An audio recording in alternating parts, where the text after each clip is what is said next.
Echoes. A shattered body, aching all over. I tried to open my eyes somehow. The terrifying face of that monster, like a nightmare, kept flashing in my mind. The more time passed, the deeper the night grew, and with it, the tide of fear kept rushing in. A monster.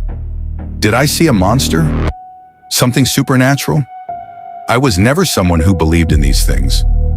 I never even thought about such stuff. What I saw, did that happen? Or was it just my imagination? Even if I want to believe it was just a figment of my mind, why is my body in this condition? In this moment, I wasn't even thinking much about my parents or sister.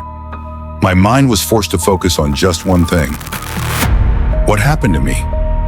Is something moving around this house? What is this creature? Why can't I sense it? I'm alive, and yet I've seen it right in front of me once. I tried hard to fully open my eyes. Slowly, I gathered my strength and pushed myself up, using my arms. My back hurt too.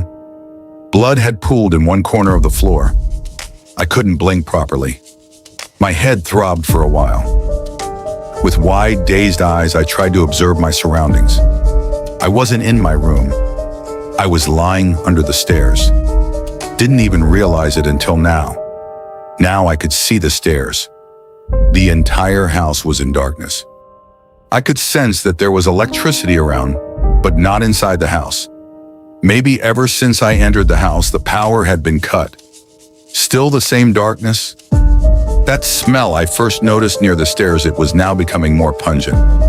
Overwhelming. Something had rotted, mixed with the damp, musty scent of the rain. I pushed myself up with great effort. Yes, I knew this would be foolishly brave, but I had to see it. I had to know. What had attacked me? What is behind all of this? What were those glowing red eyes? And this unbearable, rotting smell? What it is? My body was full of bizarre sensations. There was no sound anywhere, just complete silence.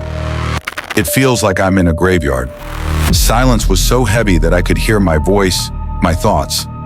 In the middle of that silence, somehow I got up. Gathering all of my strengths and willpower, I don't know how, but I was walking, limping, looking for that creature. I went to the kitchen first. It was completely wrecked, as if a storm had passed through. Pots, pans, plates, everything scattered on the floor. I stepped as carefully as I could to avoid making noise. I remembered, behind the fridge, there was a rack for dishes.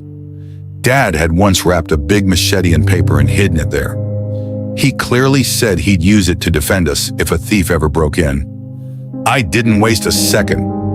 I shoved my hand into the rack and started feeling around. But never did I imagine that my search would be in vain. There was nothing there.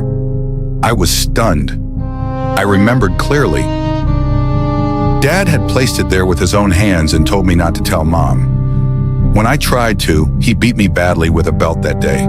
He is very much short-tempered. Didn't even give me dinner that day. That memory was etched so deep, there's no way I was mistaken. I had put it right there. But now, it was gone. Just gone. With no other choice, I picked up a small kitchen knife. It wouldn't kill anyone or any animal, surely, but maybe it could do enough damage. For now, this was my only weapon. I tried to quietly move forward. I began following the smell. Where was it coming from? A few steps ahead, I reached the stairs again. Something sticky kept touching my feet. I noticed it, but had no desire to look. That warm liquid, I knew what it was. I climbed upstairs. Even on the upper floor, there was blood on the floor. I could feel it on my feet as I walked. The closer I got, the more my heart started pounding. I was here, in this bedroom. This is where I saw the monster with the blood-red eyes.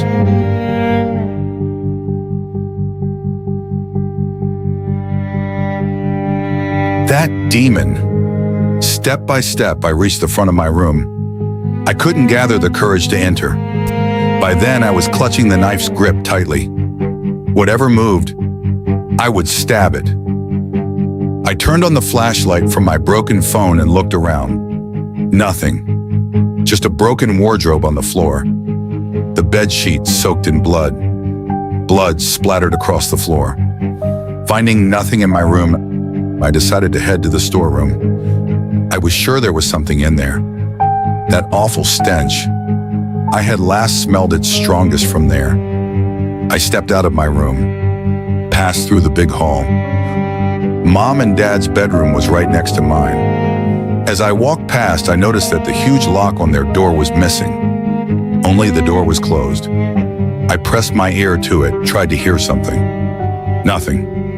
I told myself, first the storeroom, then this. I headed toward the storeroom, clutching the knife, trailing blood with every step. I climbed down the stairs. The storeroom's key was supposed to be in their room, and the room's key with Mom. But since their room's lock was gone, maybe this one too. The closer I got, the stronger the smell became. Stronger and stronger, like rotting eggs. Then, it's like raw meat decomposing. A disgusting, vile odor. It was unbearable. I took off my shirt and tied it around my nose. Somehow I reached the front of the storeroom. Just as I thought, no lock. The wooden door had swollen from the moisture. Even when I pushed it, it wouldn't open. With one big shove, the door broke off its hinges and fell inward. I lost balance and collapsed forward. My phone flew across the floor.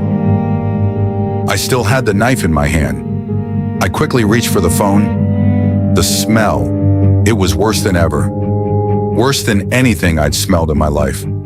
I grabbed the phone, turned on the flashlight. Just as I felt something on my neck, I braced myself, knife ready. Someone's foot. It's touching my neck and throat. I turned the flashlight toward it. What? What? I fell flat on the floor. What I saw, I was not prepared to see. A corpse. Dad's corpse. Hanging from a noose. Dad's bluish face stared straight at me, eyes bulging. My heart dropped. What did I just see? Tears wouldn't even come. They dried up. I was more shocked than remorseful. All that was left was terror. Endless terror. Dad's whole body had turned blue. The blood that had trickled down had all dried.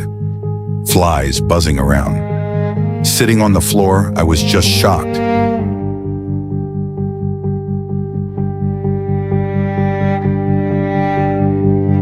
I began to crawl backward.